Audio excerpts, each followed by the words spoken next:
seminars, his information that he was teaching really resonated with me. Over 80% of our healthcare challenges are lifestyle choices. I knew that I could use his information to help self-heal. Thank you, Dr. Mancini, for being a beacon of hope for me and now millions of others.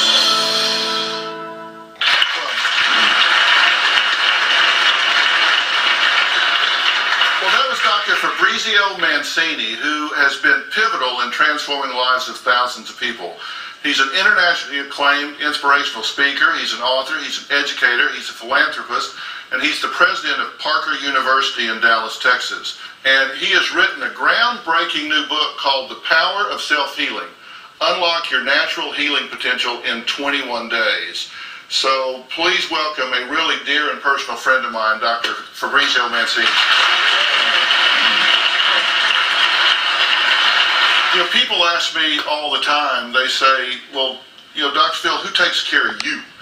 And I say, well, first Robin, she's the one that gets me by the ear and straightens me out. But I met you 14 years ago, right? Yes. And I had never used a chiropractor before.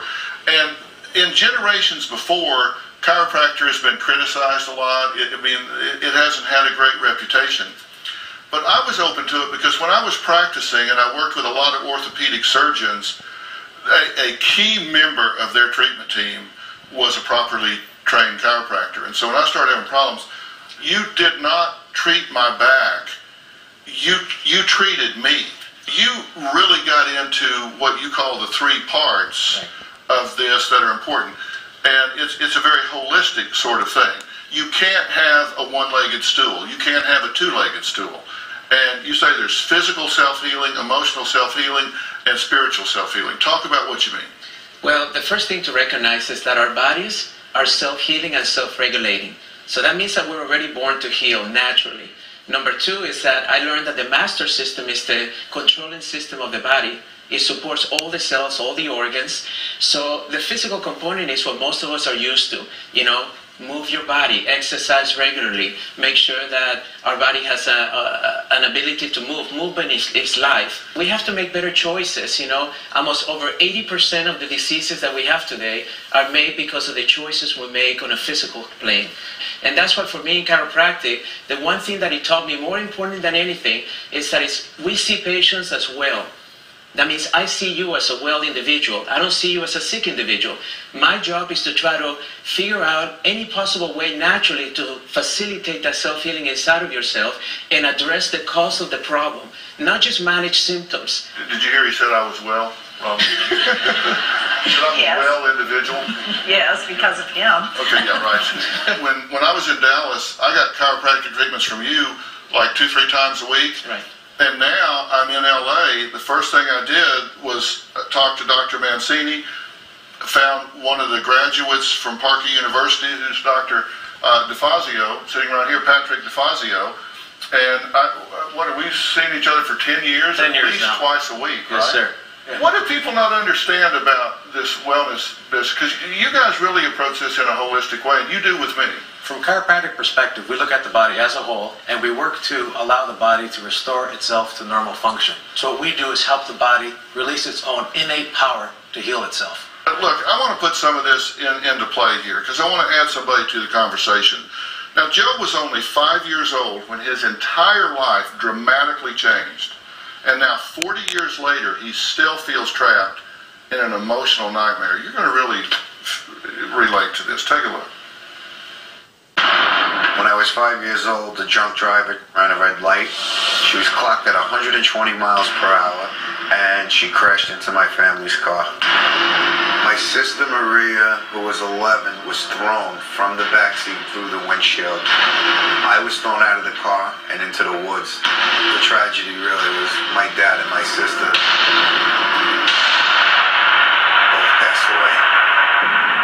After the accident, we were at the hospital. I woke up in a bed, and my mom was sitting next to me.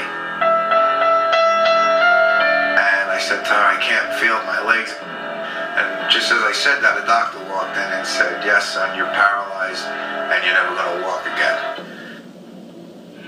When I've heard the words, you're scared. You're basically just terrified because you don't know what your life is going to be like now.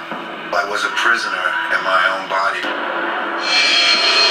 We entered court with Andrea, the drunk driver. Andrea got away with everything.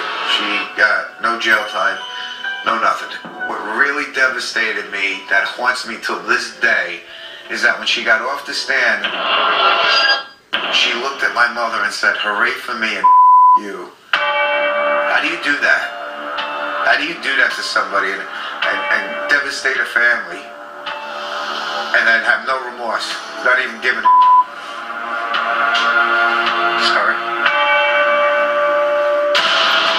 I'm 45 years old. I've been in a wheelchair since I was 5 years old. I've been sitting for 40 years in this chair.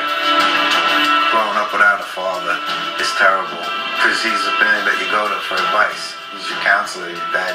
You have a problem, who do you talk to? Your father. I didn't have that. I carry a lot of anger for what happened because I don't know if she understands the devastation she caused. And she's ruined my life physically, financially, and mentally and emotionally. She's literally destroyed it. I got the chair for a crime I didn't commit. She should have got the chair.